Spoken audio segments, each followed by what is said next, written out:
Ageu 2:8, vamos ler esse texto. Minha é a prata, e meu é o ouro, disse o Senhor dos Exércitos. Amém? Amém. Então nós vamos orar. Senhor, esse momento é teu, a tua palavra é viva e eficaz, e nós agora lançamos a tua palavra, crendo que o Senhor há de fazer aquilo que lhe apraz. Em nome de Jesus, que aquilo que o Senhor nos reservou para essa manhã, glorifique o teu nome. Eu oro em nome de Jesus. Amém. Eu não tinha combinado com o Ed, tá? Ele simplesmente falou se podia dar um aviso. Mas eu fiz aqui algumas anotações e vão trazer à memória algumas coisas, tá, Ed?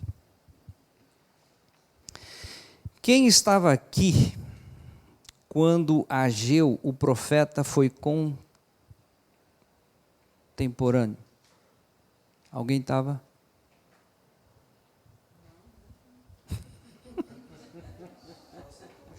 Alguém foi contemporâneo do profeta Ageu aqui? Ninguém? Nem o Devair lá atrás, Devair? Não? Talvez o Fernando. Cadê o Mário? Aí o Mário. Também não, Mário?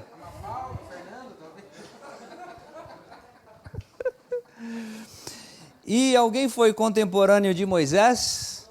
Também não? Fernando? Paulo Ciarra? Não. E de Davi? Também não.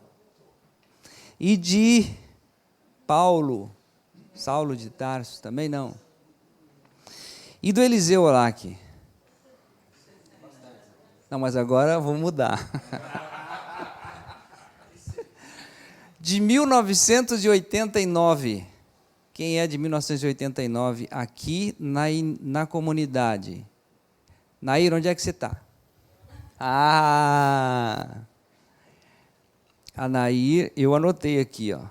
1989. A Nairo Garcia, a Viviane, Júnior Liliane, Paulo Balan e família, Joseir Ferraz e Roseli, Joel Leite dos Santos, Ângela, Fernando, não esse, nem o outro, mas aquele outro, e a Valquíria. Esqueci de alguém, Nair? Acho que eram esses, né?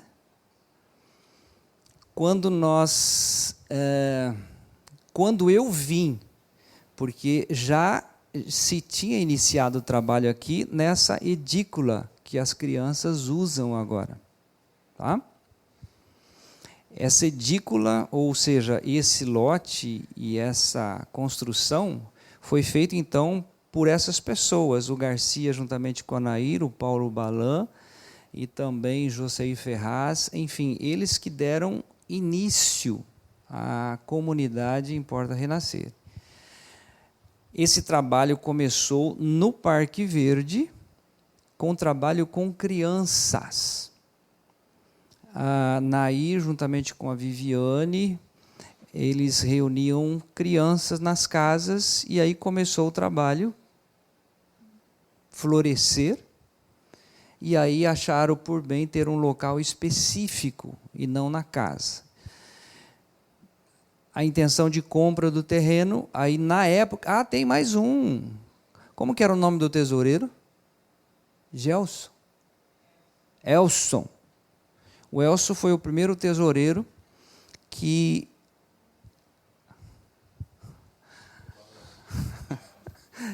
roubou o dinheiro da comunidade, e aí 3 pessoas, Paulo Balan, Joseir Ferraz e Garcia, tiveram que fazer uma correria para pagar finalmente ali o terreno, porque o primeiro tesoureiro não foi muito, não foi muito misericordioso, né?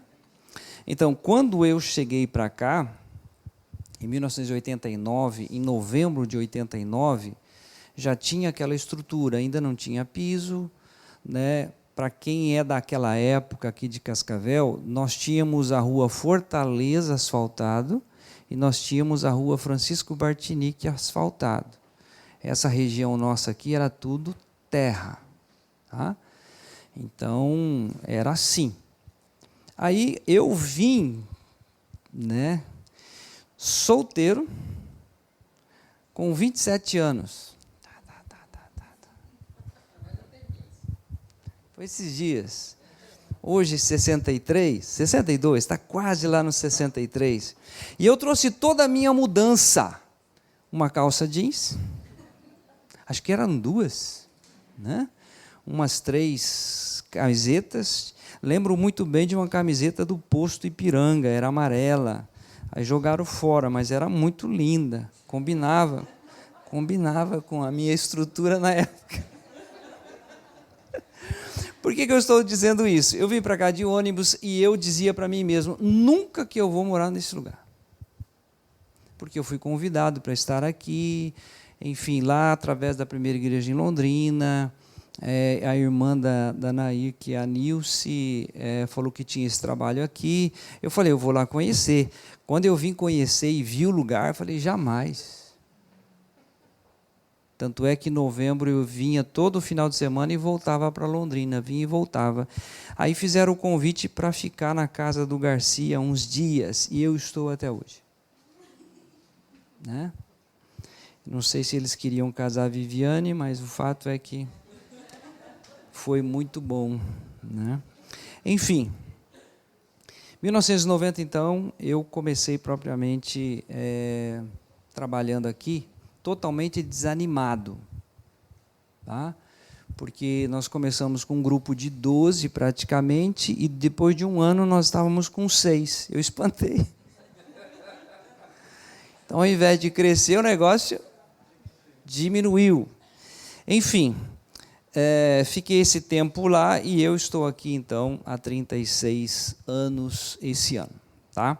Estou trazendo isso apenas para a gente ter noção do que hoje existe, né? Às vezes a pessoa chega aqui e vê a estrutura, mas tudo tem uma caminhada, né? Um trajeto, um plano divino. 1991, então, foi o casamento. Naquela ocasião, sem carro, sem juízo e sem dinheiro. Né? A Viviane até hoje, ela não está aqui, está ali na sala, até hoje ela diz que ela não sabe como que ela casou, ela não tinha juízo na época. E também é um período...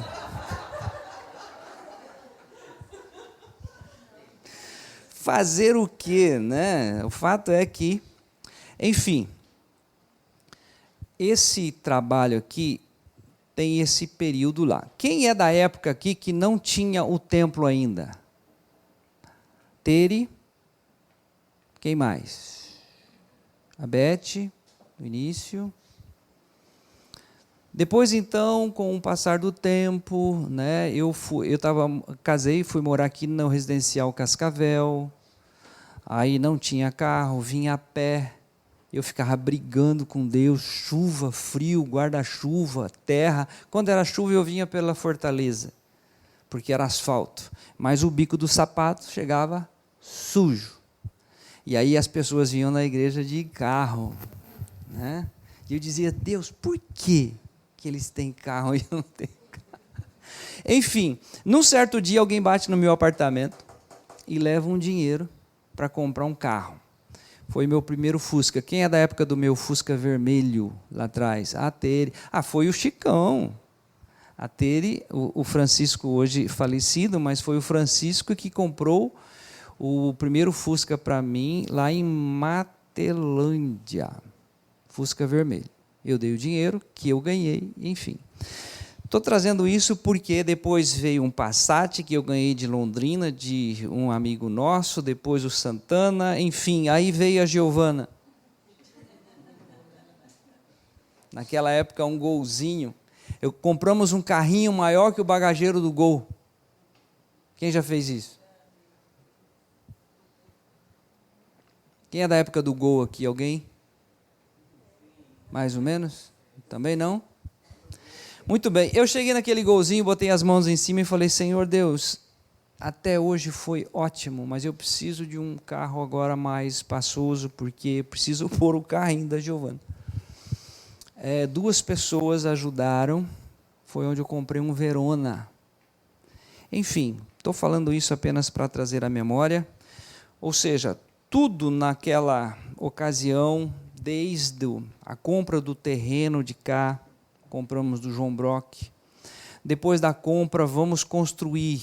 Quem é da época que começamos a construção ali? Aqui já tem bastante gente, eu acho, né? Quando começamos a construir, aí, enfim, telhado, tudo assim foi indo, caminhando no tempo, passando, pessoas contribuindo. Enfim, compramos o terreno, a construção do segundo projeto, porque para fazer aquele projeto, nós primeiro fizemos um outro que ocuparia todo esse terreno, não trouxe alegria, enfim, fizemos aquele projeto. Depois foi a construção dessa churrasqueira que nós estamos usufruindo hoje, depois construção dos banheiros que nós temos ali, e finalmente nós chegamos então nesse espaço que tem ali, vocês estão sentados, e o telhado trocamos ano passado. E agora nós estamos numa outra fase que todos estão vendo, que é a fase interna, né? Forro, o piso e também a parte elétrica. Então, em alguns momentos da nossa trajetória, aqui nós apresentamos à comunidade sempre as nossas necessidades. À medida que surgia, nós apresentamos. Então, quem que chegou aqui na comunidade, deixa eu jogar por alto, em 2020? De 2020 para cá? Ali? Mais alguém? Lá atrás? De 2023 para cá, ok? De 2024 para cá. E quem chegou em 2025? Ou seja, eu estou suando frio aqui nas minhas costas. Não é de frio, é a questão de falar de finanças. Quem esteve conosco durante toda essa caminhada, todas as vezes que a gente ia falar sobre isso, nós temos um trauma, o que acontece nas redes sociais, televisão, internet, a respeito do que é pedir dinheiro, pedir dinheiro, pedir dinheiro e pedir dinheiro. Então nós sofremos muito com isso. Porém, sempre que surgem as necessidades aqui, nós abrimos para a comunidade, porque a comunidade é o nosso lugar de comunhão, de adoração a Deus. Abrimos as necessidades para que o Senhor, então, mova pessoas da maneira que Ele quer, para fazer as coisas ficarem lindas, tá? Lindo, é lindo o pátio, é lindo os drenantes, tudo é lindo. Eu gosto de que fique lindo para a glória de Deus, não é apenas para a questão da beleza estética, tá bom? Voltando para Ageu, capítulo 2, versículo 8, que nós lemos, diz assim, Deus dizendo, que dele é a prata e o ouro. E aí nós temos essa compreensão. De quem pertence tudo? A quem pertence tudo? É Deus. O que nós vamos verificar hoje, em rápidas palavras, é como Deus, no tempo da história bíblica, em alguns momentos, Ele usa pessoas para exatamente fazer aquilo que Ele tem como plano, como Ele tem como objetivo, né? E eu vou dizer infelizmente, eu estou vivendo esse período hoje, então eu preciso participar para vocês. Eu fico imaginando esse profeta Ageu, porque o profeta Ageu é bem pequenininho, e ele foi levantado, esse profeta, exatamente para mexer com finanças. E eu fiquei imaginando esse profeta, depois eu vou falar um pouquinho sobre ele, mas o constrangimento que ele deve ter passado na época, né, que ele enfrentou e participou com o povo de Israel. Mas antes, nós vamos lá para Êxodo. Êxodo é o início ali, a caminhada de Moisés. Logo que eles saem do Egito, eles começam a caminhada e Deus tinha um projeto. Esses 40 anos no deserto, eles iriam precisar de um local para cultuar, para adorar a Deus, e para isso, então, Deus precisava despertar o povo para se envolver nessa missão. Ele é o dono da prata, ele é o dono do ouro, mas ele passou para Moisés algumas coisas que ele gostaria que fosse feito, e Moisés, então, não tinha condições de fazer sozinho. Ele precisava de o povo de Israel. Vamos lá, Êxodo, acharam? Capítulo 25, apenas o versículos 1 e 2. Enquanto vocês estão procurando lá, deixa eu lembrar vocês de que, desde 1989 até hoje, uma coisa que nós não perdemos de vista, até o Ed orou, foi muito bacana. O que nos transformou foi a cruz. A nossa pregação continua sendo a mesma. Nascemos pecadores, destituídos da glória de Deus, mas Jesus Cristo, que é o caminho, a verdade e a vida, ele vem, ele vai à cruz, ele morre, e ali na cruz ele nos atrai, ele nos abraça, ele nos acolhe, e ali ele faz uma coisa chamada remissão de pecados. Ali ele mata, destrói o nosso velho homem. Ao terceiro dia, quando ele ressuscita, pelo poder de Deus, ele nos ressuscita juntamente com ele e nos faz assentar nos lugares celestiais em Cristo Jesus. Ou seja, se estamos em pé até hoje, é porque o Senhor Deus tem nos sustentado através da vida de Cristo que vive em nós. E a nossa passagem aqui, em Cascavel, e nessa vida, é glorificar o nome do Senhor Deus e sermos usados naquilo que Ele bem quer. Amém? Vamos lá, Êxodo, eu falei 25? Ok, 1 e 2. Então falou o Senhor a Moisés, dizendo: Fala aos filhos de Israel que me tragam uma oferta alçada, de todo homem cujo coração se mover voluntariamente. Dele tomareis a minha oferta alçada. Ok? Vamos ler de novo, pausadamente. Então falou o Senhor a Moisés, dizendo: Fala aos filhos de Israel que me tragam uma oferta alçada, de todo homem cujo coração se mover voluntariamente. Dele tomareis a minha oferta alçada. Tudo certo até aqui? Você sabe qual a diferença de oferta e dízimo, né? Dízimo é algo que você recebe todo mês e um percentual você entrega. Oferta é uma coisa específica, para um fim específico. Muito bem. Lembre-se que Deus fala com Moisés, e é para Moisés falar com o povo. E eu estou suando aqui, continuo. Moisés, então, deve ter ficado muito... Senhor, para que nós vamos levantar a oferta aqui no deserto? Não, mas eu tenho um plano. Né? O plano está aí, depois do 25 vai até o 36, o plano de Deus. Mas ele fala o seguinte, que nós precisamos estar atentos. É para falar para o povo, mas quem que vai ofertar? Todo aquele que voluntariamente. Não é algo forçado. Não pode ser, eu vou fazer porque o meu irmão está fazendo. Não, Deus vai falar com você e é você e Deus. E ninguém precisa ficar sabendo do que você ofertou. É uma coisa sua e é voluntário. Vamos imaginar daqui na comunidade que nós estamos em tantas pessoas e só Deus tocou para isso perfeitamente. Deus vai trabalhar na vida daquele e Deus vai abençoar. Tá? Porque Deus trabalha de forma voluntária. A partir do momento que E outra, não é barganha, tá? Você vai aqui, e agora eu vou falar que você vai dar tanto, e você vai ter caminhão, supermercado, é tudo mentira isso aí.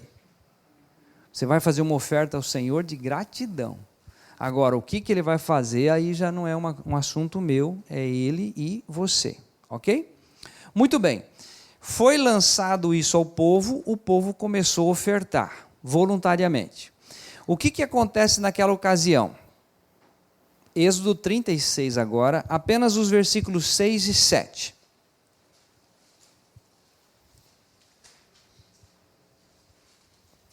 Abre para mim, por gentileza. Êxodo 36, os versos 6 e 7.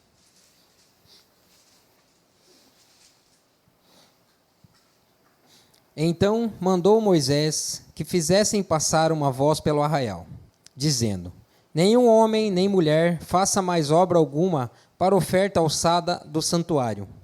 Assim, o povo foi proibido de trazer mais, porque tinham material bastante para toda a obra que havia de fazer-se, e ainda sobejava. Você viu nas mídias sociais alguém pedindo para parar? Quanto mais, mais. Mas a orientação de Deus é o seguinte: a oferta alçada é para um fim específico. Terminou aquilo? Parou. Quando terminamos aqui a churrasqueira, parou? Parou. Quando terminou o telhado, parou? Parou. É uma nova fase? É uma nova fase. Terminou? Parou. Não precisa mais. Deus supriu as necessidades. Então é muito importante nós estarmos sempre alinhados com a Escritura. É uma oferta alçada, ela é voluntária e tem um início e um fim. Não é uma coisa que vai estar sempre explorando, ok? Moisés deu o recado, Moisés fez com que parasse, tudo foi feito. Ali nós temos então as cortinas, nós temos o propiciatório, nós temos todos os vasos, tudo aquilo que Deus, intencionou fazer, foi feito porque houve um coração voluntário. Tranquilo até aqui? Continuando? Então vamos lá, 1 Crônicas capítulo 29.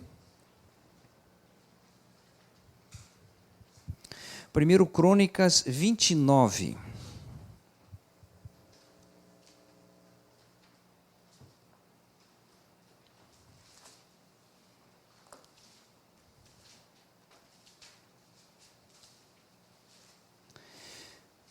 Versículo 1. Vocês lembram do projeto que Davi lançou para construir o templo lá? Estão lembrados? Deus falou que ele não iria construir, mas quem construiria seria o filho Salomão. Porém, Davi se organizou para entregar uma oferta para que a construção acontecesse. E aqui nós temos então a oferta que ele levanta. Capítulo 29, verso 1. Disse mais o rei Davi a toda a congregação: Salomão, meu filho, o único a quem Deus escolheu, e ainda moço e tenro, e esta obra é grande, porque não é palácio para homens, senão para o Senhor Deus.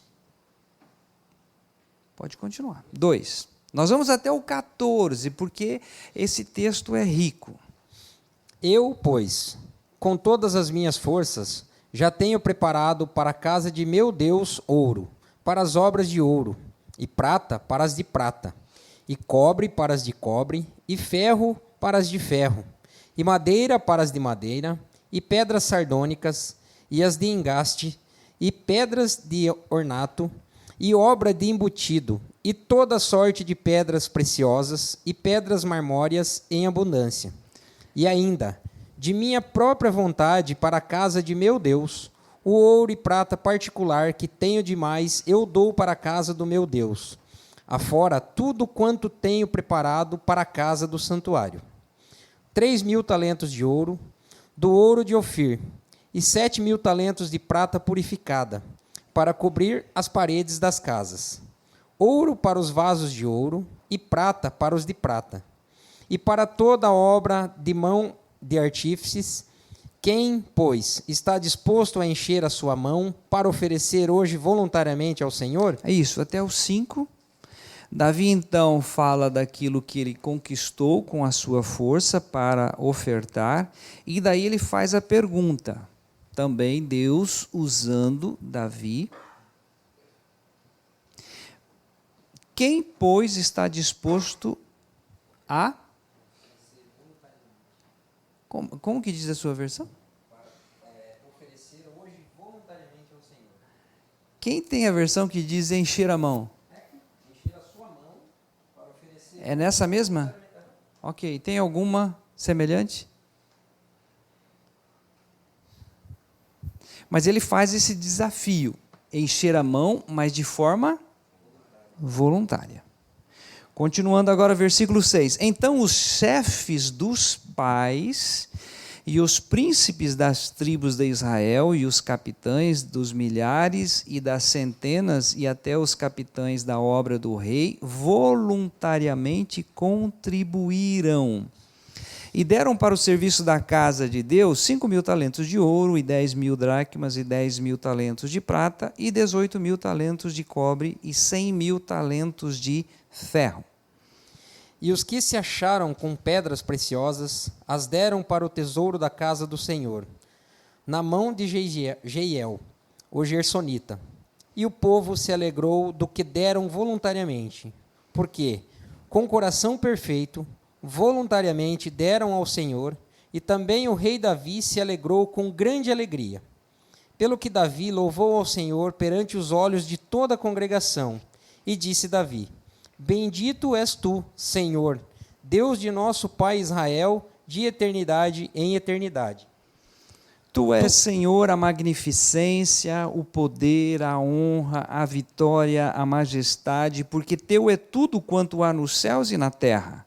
Teu é, Senhor, o reino, e tu te exaltaste sobre todos como chefe. E riquezas e glória vêm de diante de ti, e tu dominas sobre tudo. E na tua mão há força e poder, e na tua mão está o engrandecer e dar força a tudo. Agora, pois, ó Deus nosso, graças te damos e louvamos o nome da tua glória. Porque quem sou eu, e quem é o meu povo, que tivéssemos poder para tão voluntariamente dar semelhantes coisas? Porque tudo vem de ti, e da tua mão tu damos. Aí ele faz, deixa isso registrado, escrito, e ele fala: tu é a prata e teu é o ouro. É aquilo que o profeta Ageu diz, mas Deus usando homens para uma obra específica, uma oferta específica, um templo naquela ocasião. E depois ainda nós temos hoje aquele templo reconstruído, e ainda teremos a reconstrução do templo em Jerusalém, mas o fato é que sempre Deus, mesmo sendo o dono, quando ele tem um propósito, um objetivo, ele usa pessoas com um coração voluntário. Precisa ser voluntário, não pode ser imposto, não pode ser obrigação, ok? Agora sim nós vamos voltar lá para Ageu, aqueles que têm facilidade aí em achar. E por que eu fico imaginando esse profeta, a dificuldade que ele passou, porque aqui no capítulo 1, o Senhor Deus, quando o levanta, ele dá uma chamada no povo, e é uma chamada um pouquinho áspera. Versículo 1, no ano segundo do rei Dário, todos acharam lá? No ano segundo do rei Dário, sexto mês, no primeiro dia do mês, veio a palavra do Senhor pelo ministério do profeta Ageu, a Zorobabel, filho de Sealtiel, principal de Judá, e a Josué, filho de Josadaque, o sumo sacerdote, dizendo: assim fala o Senhor dos exércitos. Ou seja, Deus usa o profeta Ageu para atingir as pessoas, dizendo: este povo diz, não veio ainda o tempo em que a casa do Senhor deve ser edificada. O que acontecia aqui? O templo tinha sido derribado, destruído. Quem conhece Neemias lembra que ele reconstruiu os muros, estão lembrados? mas o templo ainda estava, né, sem o conserto. Aí o que o Senhor manda ele dizer? Versículo 3. Veio, pois, a palavra do Senhor pelo ministério do profeta Ageu, dizendo: É para vós tempo de habitardes nas vossas casas estucadas, e esta casa há de ficar deserta? Ora, pois, assim diz o Senhor dos Exércitos: aplicai os vossos corações aos vossos caminhos. Isso, ele chama a atenção então do povo naquela ocasião: olha bem para o caminho de vocês. A casa do Senhor está abandonada, porém a casa de vocês está muito bem alinhada. Continuando: semeais muito e recolheis pouco, comeis, mas não vos fartais, bebeis, mas não vos saciais, vestivos, mas ninguém se aquece, e o que recebe salário num saquitel furado. Assim diz o Senhor dos Exércitos: aplicai os vossos corações aos vossos caminhos. Subi o monte e trazei madeira, e edificai a casa, e dela me agradarei, e eu serei glorificado, diz o Senhor. Olhastes para muito, mas eis que alcançaste pouco, e esse pouco, quando o trouxestes para casa, eu lhes assoprei. Por que causa? Disse o Senhor dos Exércitos: por causa da minha casa que está deserta, e cada um de vós corre à sua própria casa. Isso, nós vamos parar no 9, quem quiser depois ler com mais atenção. O que Deus chama a atenção para o povo naquela ocasião? Versículo 8: subi ao monte e trazei madeira e edificai a casa, e dela me agradarei e eu serei glorificado. O que o Senhor Deus queria? Vocês lembram do Salmo quando ele diz assim: com bom e com suave é que os irmãos vivam em união. O desejo de Deus é que o povo tinha, ou que tivesse um local para estar juntos, e juntos pudessem glorificar ao Senhor Deus. Cada um na sua casa, está tudo certo, todos são filhos, são descendentes, né, de Israel, mas o que Deus queria? Que esse povo estivesse juntos no templo, adorando ao Senhor. E aí o profeta então entra nisso, e aí nós temos o capítulo 2 que nós lemos. Capítulo 2, verso 8, Deus dizendo: gente, minha é a prata e meu é o ouro. Então, a quem que o povo iria recorrer? Ao Senhor Deus.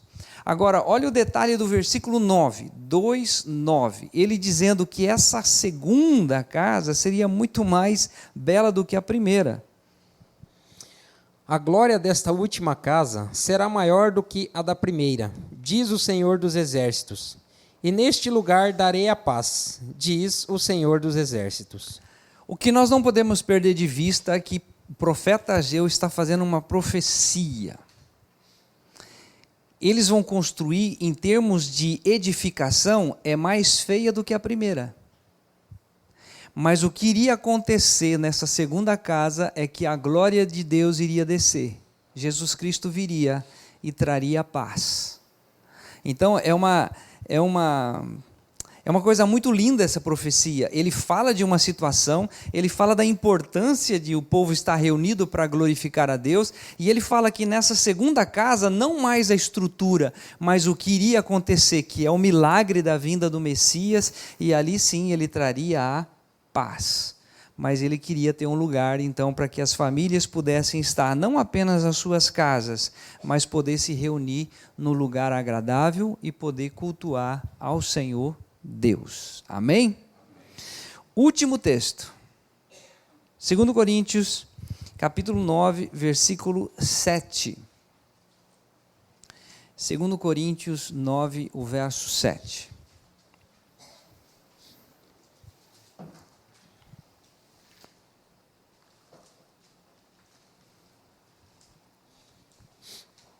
Cada um contribua segundo propôs no seu coração, não com tristeza ou por necessidade, porque Deus ama ao que dá com alegria.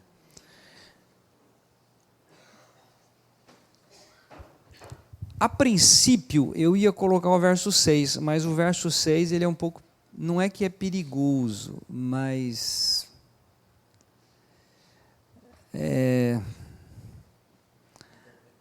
dependendo da interpretação, a pessoa vai querer contribuir para receber em troca. Se você semeia muito, você colhe muito. Então, não é essa a proposta. A proposta é contribuir segundo Deus propõe no coração. E não com tristeza, mas com alegria. Então, o propósito nosso hoje de estar compartilhando isto com a igreja é que hoje nós usufruímos dessa estrutura, porque lá atrás pessoas contribuíram, o Senhor Deus ajudou essas pessoas, pelo tempo, pela graça do bom Deus, nós temos hoje um lugar bonito, agradável, e nós estamos preparando um lugar mais bonito e mais agradável ainda, para a glória de Deus Pai, a ponto de o Senhor Deus ser glorificado e nós temos um ambiente bem mais agradável. Com isso, foi difícil trazer isso. Eu já tinha preparado o estudo hoje, 3 passos para andar com o Senhor, mas o Senhor Deus fez mudar tudo isso. Quem sabe domingo que vem nós vamos repassar o estudo que era para hoje, para compartilhar isso com a igreja. Qual o propósito disso? Todos podem entrar lá, todos podem ver como que está sendo feito, todos podem acompanhar a obra, enfim. Todos participam. Alguns participam com mais, alguns participam com menos, mas o importante é que todos participem com alegria, né? Na época que compramos esses bancos, a igreja participou, homens participaram, foi um momento bem bacana. Quem é da época das cadeiras brancas? Hoje não são mais brancas, né? Estão lá no sítio, estão tudo encardidas. Depois vieram os bancos, ou seja, a igreja sempre se envolveu e a igreja está se envolvendo nisso. Mas o desafio que eu quero lançar com a igreja é o seguinte: nós estamos fazendo uma cotação para bancos mais confortáveis, ali para dentro. Cada banco, nós temos, tem bancos e bancos, né? Tem bancos de R$145 até R$379 e alguns são mais caros ainda. Nós pensamos em umas poltronas igual tem no cinema, aquela que, como que é o nome daquilo? Facilitar a limpeza e até mesmo para o trânsito, né? Enfim, na faixa de R$300 a R$340. Fizemos uma cotação e é possível comprar em 10 vezes. Alguém lançou a ideia, por que não cada um comprar você? Se você fizer em 10 vezes, vai dar 10 de 35. Se você quiser comprar para a família inteira... Enfim, um ambiente mais agradável está sendo preparado para isso. Eu vou fazer uma enquete, eu não vou olhar. Vou ficar com o olho fechado. Quem quer poltrona mais agradáveis, levanta a mão. Eu não estou olhando. Quem quer continuar com os bancos, levanta a mão. Não, não vou. Não, é chato isso. É chato isso. É chato isso. Mas uma das coisas que, se a igreja, a maioria concordasse, de a gente fazer o pedido agora que leva 40 dias. Então, o que nós pensamos a princípio? Um número máximo de 70 poltronas, porque daria a nossa quantidade, né? E aí faríamos dessa forma. Não vamos fazer isso amanhã, tá? Eu queria que você considerasse diante do Senhor. E no próximo domingo, Dia das Mães, quem vai almoçar com a mãe, por favor, faça comida em casa, não vai em restaurante não, é uma muvuca. Faz em casa. Homem, faz o bife lá em casa. Né? Faz o... Odinei, você vai fazer em casa, não vai? Hã?